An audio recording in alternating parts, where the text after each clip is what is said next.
Hi, this is Eric Martin with Boardgame Geek. I'm here with Rhea Friesen from Steve Jackson Games.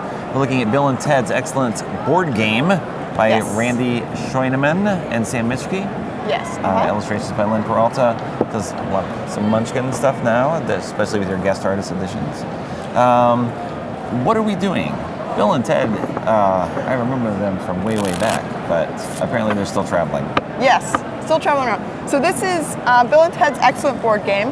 In this game, we're each playing different alternate reality universe versions of Bill and Ted, traveling around in our time booth, trying to collect persons of historical significance. So I haven't quite laid all of these guys out yet, but they'll each kind of have their own thing once they're laid out here. And we don't need to kind of put them all out, but just enough to kind of get the feel of what it looks like. And there's not there's not any rhyme or reason. Princess is going to the middle, but everything else is just kind of wherever you want to put them. All right. So we'll pretend all these blue spaces are filled. I think Lincoln's the only one that's missing. I got him. Oh yeah. Okay. So normally for a 4-player game, you'd have them all out, but we're just gonna show it off. So this is a programming game.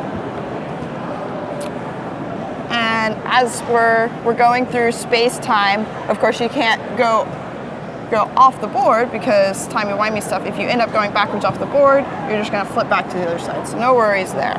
Okay. However, there are some evil dudes who are going to get in your way and kind of mess things up for you. So as people are getting in your time booth, if you end up in the same square as an evil dude, your most recently acquired historical figure will also end up in that square. Okay. At the end of the day, when this deck runs out, whoever has the most historical figures will go on to form the Wild Stallions and pass the oral history exam and all of those wonderful, wonderful things. Oh God. So yes. It feels so old. That's always the thing. You're just like, oh yes, Wild Stallions. I'm a big fan, and I think Lynn Peralta did a really good job of illustrating, so all the cards kind of have their own illustrations, and it's just the art he did on this is very fun. I think I smile every time I look at it. Oh yeah, I think that one's one of my favorites. So so as you're playing the game, we will take 2 cards from our hand and lay them face down. The card on your left will go first, the card on your right will go second. If you go ahead and look at the cards, you can see the direction that you're going to go. So this is going to tell you, turn around, left, right. This is going to tell you forward or backward. Or they might not tell you either of those things. So you lay 2 of them out and you play them. After your turn goes, the evil dudes are going to move. So they're going to move the same direction that you did on that card. So after I went, then the knight would also turn around and move forward, and the sheriff over here would turn right and backwards. Okay. Right. So we would simultaneously lay down the 2 cards, and we'll pretend there are 2 other players. It is 2 to 4, but the board looks better on camera with 4 players. Okay. So you just flip it up. Whoever has the lowest number, regardless of whether it's their left or right, is going to go first. So I'm green, I'm going to go right and backwards, and then turn around and go forwards.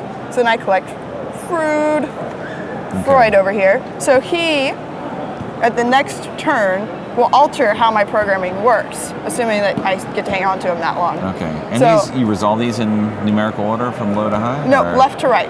You're always going to go left to right. Numerical order only matters for who goes... For initiative. Yes, for initiative, exactly. So my next turn, I'm actually going to have to do this before I continue. So you can see as the game progresses, the more people you have, the more difficult it is going to be. Because you've got to navigate all those people. Exactly. Because, the time booth gets a little crowded with all those people in it, so it gets a little chaotic and crazy. They all want to go their own way. Yes. So that's kind of the gist. Then you just draw 2 more cards and play another, once everyone's moved, play another round. Okay. So and again, go through the deck. Yep, you go through the deck. It's a solidly 30, 45-minute game. Okay. I've seen it go less time. I haven't seen it go over 45 minutes yet. Okay. So. All right. Yeah. That seemed like a quick run through. There you go. Bill and Ted. Excellent board game.